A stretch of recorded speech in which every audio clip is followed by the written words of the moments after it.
ഒരുപാട് സഹോദരങ്ങൾ, സഹോദരിമാർ, ഭാര്യമാർ, ഭർത്താക്കന്മാർ, മാതാപിതാക്കൾ ആത്മീയ പരിഹാരമാർഗം ചോദിക്കുന്ന വിഷയമാണ് പ്രണയിക്കുന്ന, സ്നേഹിക്കുന്ന ആളുകളെ വേർപിരിക്കാനുള്ള വല്ല മാർഗവും ഉണ്ടോ എന്നുള്ളത്. ഒരുപാട് മാർഗങ്ങൾ നമുക്ക് ആ വിഷയത്തിൽ പറയാനുണ്ട്.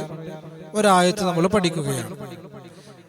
ഭർത്താക്കന്മാരുടെ പ്രണയങ്ങൾ വേർപിരിഞ്ഞ് കിട്ടാൻ, ഭാര്യമാരുടെ പ്രണയങ്ങൾ, ഭാര്യമാർ മറ്റുള്ളവരെ, ഭർത്താവും ഭാര്യയും തമ്മിൽ പരസ്പരമല്ല, മറ്റുള്ള ആളുകളെ പ്രണയിക്കുമ്പോൾ അത് വേർപിരിഞ്ഞ് കിട്ടാൻ, അതുപോലെ മക്കളുടെ പ്രണയങ്ങൾ വേർപിരിഞ്ഞ് കിട്ടാൻ, ഇങ്ങനെ തുടങ്ങിയ വേർപിരിക്കൽ നിർബന്ധമാകുന്ന, വേർപിരിക്കേണ്ടുന്ന ബന്ധങ്ങൾ വേർപിരിക്കാൻ വേണ്ടിയിട്ടുള്ള അമലുകൾ ധാരാളമുണ്ട്. ഇൻഷാ അല്ലാഹ് ഒരായത്ത് നമ്മൾ പഠിക്കുകയാണ്. ആത്മാർത്ഥതയോടെ കേൾക്കുക. അള്ളാഹു അനുഗ്രഹിക്കട്ടെ. മജ്ലിസിന്റെ ലിങ്ക് മറ്റുള്ളവരിലേക്ക് എത്തിച്ചു കൊടുക്കാനും പരിശ്രമിക്കുക. അള്ളാഹു സ്വീകരിക്കട്ടെ. അഊദു ബില്ലാഹി മിനശ് ശൈത്വാനിർ റജീം. ബിസ്മില്ലാഹിർ റഹ്മാനിർ റഹീം. അൽഹംദുലില്ലാഹി വകഫാ വസ്സലാമുൻ അലാ ഇബാദിഹില്ലദീന ഇസ്തഫാ മാ ബഅദ്. അല്ലാഹു സുബ്ഹാനഹു വ തആല നമ്മുടെ മജ്ലിസിനെ സ്വീകരിക്കുമാറാകട്ടെ. നമ്മുടെ ജീവിതത്തിൽ അള്ളാഹു സന്തോഷം നൽകട്ടെ, സമാധാനം നൽകട്ടെ, റാഹത്ത് നൽകട്ടെ. ദുആ വസിയത്ത് ചെയ്ത ധാരാളം സഹോദരങ്ങളുണ്ട്, സഹോദരിമാരുണ്ട്. അള്ളാഹു എല്ലാവരുടെയും മുറാദ് ഹാസിലാക്കട്ടെ. ആമീൻ ബിറഹ്മതിക യാ അർഹമർ റഹീമീൻ. പ്രിയമുള്ള സഹോദരങ്ങളെ, സഹോദരിമാരെ, പരിശുദ്ധമായ ഇസ്ലാമിൽ പ്രണയം അനുവദനീയമാണോ? അനുവദനീയമല്ലാത്ത പ്രണയങ്ങളെ നാം വേർപിരിക്കേണ്ടതുണ്ടോ? വേർപിരിക്കേണ്ടുന്ന പ്രണയങ്ങൾ എന്തൊക്കെയാണ്? പ്രണയങ്ങൾ വേർപിരിക്കേണ്ടതാണെങ്കിൽ ആ പ്രണയങ്ങളെ എങ്ങനെയാണ് വേർപിരിക്കേണ്ടത്? ഇങ്ങനെയുള്ള ചില വിഷയങ്ങളാണ് ഇൻഷാ അല്ലാഹ് നമ്മൾ ഇന്ന് സംസാരിക്കാൻ ആഗ്രഹിക്കുന്നത്. പ്രണയം ഇസ്ലാമിൽ അനുവദനീയമാണോ എന്ന് ചോദിച്ചാൽ, പ്രണയം ഈസ് ടു ടൈപ്സ്. പ്രണയം രണ്ട് വിധമാണ്. പ്രണയം രണ്ട് വിധമാണ്. ഒന്ന് അനുവദനീയമായ പ്രണയമാണ്, മറ്റൊന്ന് അനുവദനീയമല്ലാത്ത പ്രണയമാണ്. അനുവദനീയമല്ലാത്ത പ്രണയം എന്താ? അനുവദനീയമായ പ്രണയം എന്താ? അനുവദനീയമായ പ്രണയം എന്ന് പറഞ്ഞാൽ ഒരാളെ കുറിച്ച് കേൾക്കുന്നു, അതാണാവട്ടെ പെണ്ണാവട്ടെ, അല്ലെങ്കിൽ അവരെ കാണുന്നു, ഒരു നോട്ടം, പല നോട്ടമല്ല, ഒരു നോട്ടം, അപ്പൊ അവര് ഇഷ്ടമാകുന്നു, ഇഷ്ടം തോന്നുന്നു, കാണുമ്പോഴോ കേൾക്കുമ്പോഴോ ഇഷ്ടം തോന്നുന്നു, കല്യാണം കഴിക്കണമെന്ന് ആഗ്രഹിക്കുന്നു, കുടുംബങ്ങളുമായി ചർച്ച ചെയ്യുന്നു, അങ്ങനെ മനസ്സിനകത്തൊരു പ്രണയം വരുന്നു, അവർ കല്യാണം കഴിക്കുന്നു, സുഖമായി ജീവിക്കുന്നു. ഇതാണ് അനുവദനീയമായ പ്രണയം. മറ്റൊന്ന് അനുവദനീയമല്ലാത്ത പ്രണയമാണ്. അത് പരസ്പരം കാണുന്നു, പരസ്പരം ചിരിക്കുന്നു. ചിരിക്കുമ്പോഴേക്കും ഹറാമിന്റെ അങ്ങേയറ്റത്തേക്ക് എത്തിയെന്നല്ല, ചിരി ഒഴിവാക്കേണ്ടത് തന്നെയാണ്. എന്നിട്ട് അവര് പരസ്പരം സ്നേഹം പങ്കിടുന്നു, പരസ്പരം കറങ്ങാൻ പോകുന്നു, സിനിമക്ക് പോകുന്നു, ബീച്ചിൽ പോകുന്നു, പാർക്കിൽ പോകുന്നു, ഒരുമിച്ചൊരു വാഹനത്തിൽ ഒറ്റയ്ക്ക് യാത്ര ചെയ്യുന്നു, ഖൽവത്തിലാകുന്നു, ചുംബിക്കുന്നു. അങ്ങനെ ചില പ്രണയങ്ങൾ ശാരീരിക ബന്ധത്തിൽ വരെ ഏർപ്പെടുന്നതിലേക്ക് എത്തുന്നു. ഇന്ന് ഈ വിഷയങ്ങൾക്കൊക്കെ നിയമം ഒരു തടസ്സമല്ലല്ലോ. ആർക്കും, പ്രായപൂർത്തിയായ ആർക്കും ആരെയും ശാരീരിക ബന്ധത്തിൽ ഏർപ്പെടാം. അങ്ങനെ അതിനുശേഷം അവർ കല്യാണം കഴിക്കുന്നു. ഇതാണ് ഹറാമായ പ്രണയം. ഇതിൽ ബറക്കത്തുണ്ടാകൂല. കാരണം ഹറാമ് കൊണ്ട് തുടങ്ങിയതൊക്കെയും ബറക്കത്ത് കെട്ടതാണ് എന്ന് അല്ലാഹുവിന്റെ റസൂൽ നബി മുഹമ്മദ് മുസ്തഫ. അപ്പൊ ഒന്ന് ഹലാലായ പ്രണയം, മറ്റൊന്ന് ഹറാമായ പ്രണയം. ഹലാലായ പ്രണയം ഹലാലായിട്ട് തന്നെ അവർ കല്യാണം കഴിക്കുന്നു. ഹറാമായ പ്രണയം നമ്മൾ എന്തു ചെയ്യണം? നമ്മൾ ഒന്നാമതായി ചെയ്യേണ്ടതും ശ്രദ്ധിക്കേണ്ടതും അതെങ്ങനെയും ഹലാലാക്കി കല്യാണം കഴിപ്പിച്ചു കൊടുക്കാൻ പറ്റുമോ എന്നാണ് നമ്മൾ നോക്കേണ്ടത്. വേർപിരിക്കലൊക്കെ രണ്ടാം സ്ഥാനമാണ്. കാരണം ചേർക്കേണ്ടവരെ ചേർക്കാതെ നിർബന്ധപൂർവ്വം വേർപിരിച്ചാൽ വീണ്ടും അവർ ഹറാമായ ചേരലുകൾ ഉണ്ടാകും. നമ്മൾ അതിന് നിൽക്കരുത്.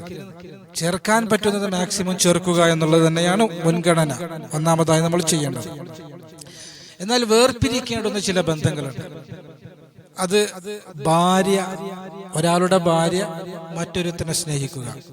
അവിടെ ഭർത്താവിന് ആ സ്നേഹിക്കുന്ന ഭാര്യയെയും ഭാര്യ സ്നേഹിക്കുന്ന കാമുകനെയും വേർപിരിക്കൽ അത്യാവശ്യമായി വരും.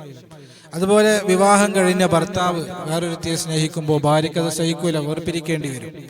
അതുപോലെ പ്രായപൂർത്തിയാകാത്ത മക്കൾ പഠിക്കേണ്ടുന്ന സമയത്ത് പഠിക്കാതെ പ്രണയിച്ച് നടക്കുമ്പോൾ അവരെ വേർപിരിക്കേണ്ടി വരും. അതുപോലെ അന്യമതത്തിൽപ്പെട്ട ആളുകളെ പ്രണയിക്കുമ്പോൾ അത് വിവാഹത്തിലേക്ക് എത്തിയാൽ പോലും അപകടമാണ്, ഈമാനിനെ ബാധിക്കുന്ന വിഷയമാണ്, വേർപിരിക്കേണ്ടി വരും. അതുപോലെ സാമ്പത്തികം, സൗന്ദര്യം, തറവാട്, ഇതൊക്കെ നമ്മൾ കുറച്ചൊക്കെ നോക്കണം. നമ്മുടെ കുടുംബത്തിനോടും നമ്മുടെ സമ്പത്തിനോടും നമ്മുടെ സൗന്ദര്യത്തിനോടും മാച്ചുണ്ടോ എന്ന് കുറച്ചൊക്കെ നോക്കൽ അത്യാവശ്യമാണ്. പൂർണ്ണമായിട്ടും നോക്കണമെന്നില്ല. മുൻഗണന കൊടുക്കേണ്ടത് ദീനിന്റെ വിഷയത്തിനാണ്, തഖ്വക്കാണ്, ഈമാനിനാണ് എന്ന് മാത്രം. പക്ഷെ കുറച്ചൊക്കെ നമ്മൾ നോക്കണം. അപ്പൊ ഒരു മാതാവ്, ഒരു പിതാവ് ചിന്തിക്കുകയാണ്, നല്ല പോലെ എൻ്റെ കുഞ്ഞുമോളെ ഞാൻ വളർത്തിയിട്ട് ഇപ്പോൾ അവളെ നോക്കാൻ കഴിയാത്തൊരുത്തൻ്റെ കൂടെയാണ് ഇറങ്ങിപ്പോകുന്നത്. എൻ്റെ മോള് പ്രയാസപ്പെടുന്ന ഉറപ്പുള്ള ഒരു പിതാവ് വേർപിരിക്കാൻ ആഗ്രഹിച്ചു പോകും. അപ്പൊ വേർപിരിക്കൽ നിർബന്ധമായ, വേർപിരിക്കൽ ഹലാലായ, വേർപിരിക്കൽ ഹൈറായ ഒരുപാട് സന്ദർഭങ്ങൾ നമുക്ക് കാണാൻ കഴിയും. അപ്പൊ ഇങ്ങനെ പ്രണയിക്കുന്നവരെ ഒന്നിപ്പിക്കാൻ കഴിയുമെങ്കിൽ ഒന്നിപ്പിക്കൽ തന്നെ ഏറ്റവും ഹൈർ. ഒന്നിപ്പിക്കാൻ കഴിയാത്ത സാഹചര്യത്തിൽ 2 ഓപ്ഷനാണ് നമുക്കുള്ളത് വേർപിരിക്കാൻ. പ്രണയിക്കുന്നവരെ വേർപിരിക്കാൻ 2 ഓപ്ഷൻ, 2 മാർഗം. ഒന്ന് ഭൗതികം, മറ്റൊന്ന് ആത്മീയം. ഭൗതികം എന്ന് പറഞ്ഞാൽ അവരെ ഉപദേശിക്കുക, അവർക്ക് വേണ്ട നിർദ്ദേശങ്ങൾ കൊടുക്കുക, കൗൺസിലിംഗ് ചെയ്യുക, ഇതിന്റെ ഗൗരവം ഉണർത്തുക എന്നുള്ളത് തന്നെയാണ്. അതിന് അവർ നിൽക്കുന്നില്ല എങ്കിൽ രണ്ടാമത്തെ ഒരു മാർഗം ആത്മീയമായ മാർഗമാണ്. കാരണം നിയമപരമായിട്ട് നമുക്ക് ഇവിടെ ഒന്നും ചെയ്യാനില്ല. ഏതൊരാളെയും പ്രണയിക്കാനും കല്യാണം കഴിക്കാനുള്ള ആഗ്രഹം അനുവദനീയമാണ്, നിയമം അനുവദിക്കുന്നുണ്ട്. പിന്നെ നമുക്ക് റബ്ബിന്റെ സഹായം തേടലാണ്. റബ്ബിന്റെ സഹായം തേടുമ്പോൾ നമുക്ക് ഒരുപാട് ആത്മീയമായ മാർഗങ്ങൾ ചെയ്യാനുണ്ട്. ഒരായത്ത് നമ്മൾ പഠിക്കുകയാണ്. ആ ആയത്ത് ഇങ്ങനെയാണ്. പരിശുദ്ധമായ ഖുർആനിലെ സൂറത്തുൽ മാഇദയിലെ ആയത്താണ്. വഅൽഖൈനാ ബൈനഹുമുൽ അദാവത വൽ ബഗ്ളാഅ ഇലാ യൗമിൽ ഖിയാമ എന്നതാണ് ആയത്ത്. വഅൽഖൈനാ ബൈനഹുമുൽ അദാവത വൽ ബഗ്ളാഅ ഇലാ യൗമിൽ ഖിയാമ എന്ന ആയത്ത് പ്രണയിക്കുന്നവർ വേർപിരിയണം എന്നുള്ള നിയ്യത്തോടെ നമ്മൾ മാക്സിമം അധികരിപ്പിച്ചു കഴിഞ്ഞാൽ ഇൻഷാ അല്ലാഹ് അല്ലാഹുവിന്റെ തൗഫീഖ് കൊണ്ട്, അല്ലാഹുവിന്റെ സഹായം നമുക്ക് കിട്ടും. വേർപിരിയേണ്ടുന്ന ബന്ധങ്ങൾ, വേർപിരിക്കൽ ഹൈറായ ബന്ധങ്ങൾ ഇൻഷാ അല്ലാഹ് റബ്ബിന്റെ സഹായം കൊണ്ട് വേർപിരിഞ്ഞ് കിട്ടും. നല്ല ഈമാനോടെ ചെയ്യുക, നല്ല തവക്കലോടെ ചെയ്യുക. അല്ലാഹു സുബ്ഹാനഹു വ തആല നമ്മുടെ മക്കൾക്ക് ഹൈറായ ഇണകളെയും തുണകളെയും അല്ലാഹു നൽകട്ടെ. ഭാര്യ ഭർത്താക്കന്മാർ അവർ പരസ്പരം സ്നേഹിക്കുന്നതിന് പകരം മറ്റുള്ള ബന്ധങ്ങളിലേക്ക് പോകുന്നതിൽ നിന്ന്, ദാമ്പത്യ ജീവിതത്തിൽ വിള്ളലുണ്ടാകുന്നതിൽ നിന്ന് അല്ലാഹു സലാമത്താക്കട്ടെ. ദാമ്പത്യ ജീവിതത്തിൽ അല്ലാഹു ഖൈറും ബറക്കത്തും നൽകട്ടെ. വിവാഹം ശരിയാകാത്ത എത്രയോ ആളുകളുണ്ട്. അല്ലാഹു അവർക്ക് അനുയോജ്യരായ ഇണകളെയും തുണകളെയും അല്ലാഹു നൽകി അനുഗ്രഹിക്കുമാറാകട്ടെ. റബ്ബനാ ആതിനാ ഫിദ്ദുനിയ ഹസന വഫിൽ ആഖിറതി ഹസനത വഖിനാ അദാബന്നാർ. ആമീൻ ബിറഹ്മതിക യാ അർഹമർ റഹീമീൻ. അസ്സലാമു അലൈക്കും വറഹ്മത്തുള്ളാഹി വബറകാതുഹു.